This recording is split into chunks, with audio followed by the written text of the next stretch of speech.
और धमाके के बाद इजराइल के पीएम ने क्या कहा, किसके खिलाफ एफआईआर दर्ज की गई। दिल्ली में हुए धमाके के बाद किस देश में अलर्ट जारी किया गया, धमाके की साजिश से जुड़ी बाकी खबरें अब देख लेते हैं। टॉप 9 ब्लास्ट के पीछे कौन।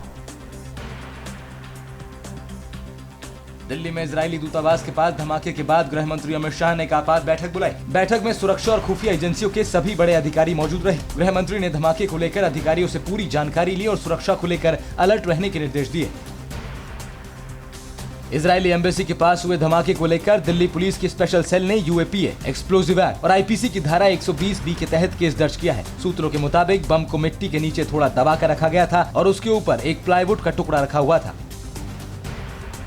इजरायली दूतावास के पास हुए आईईडी विस्फोट के बाद विदेश मंत्री एस जयशंकर ने इजरायल के विदेश मंत्री से बात की और कहा कि इस मामले को गंभीरता से लिया जा रहा है। विदेश मंत्री ने उन्हें दूतावास और राजनयिकों की सुरक्षा का आश्वासन भी दिया है। एनएसए अजीत डोभाल ने भी इजरायल के अपने समकक्ष से बात कर पूरे घटनाक्रम को लेकर इजरायल को जानकारी दी है।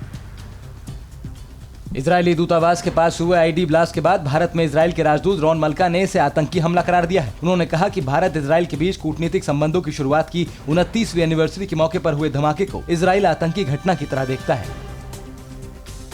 दिल्ली में इजरायल दूतावास के बाहर हुए धमाके और पेरिस में इजरायल दूतावास के बाहर संदिग्ध सामान मिलने के बाद पूरी दुनिया में इजरायल के दूतावासों को सील कर दिया गया है। इजरायल ने अपने नागरिकों को भी सावधान रहने को कहा है। धमाके के बाद इजरायल के प्रधानमंत्री बेंजामिन नेतन्याहू ने भारत के प्रति पूरा भरोसा जताया। नेतन्याहू ने कहा कि उन्हें भारत सरकार पर पूरा भरोसा है। वो दिल्ली में रहने वाले इजरायली नागरिकों की सुरक्षा करेंगे। इसके लिए भारतीय एजेंसियां पूरी तरह सक्षम हैं। दिल्ली पुलिस के कमिश्नर एस.एन. श्रीवास्तव ने घटनास्थल का दौरा कर हालात का जायजा लिया। धमाके की जगह पर गड्ढा हुआ है, वहां से बॉल बारिंग और आईईडी बरामद हुआ है। उनके मुताबिक हादसे की जगह से एक खाली लिफाफा भी मिला है जो एकदम कोरा है। इसके फिंगरप्रिंट ट्रेस किए जाएंगे।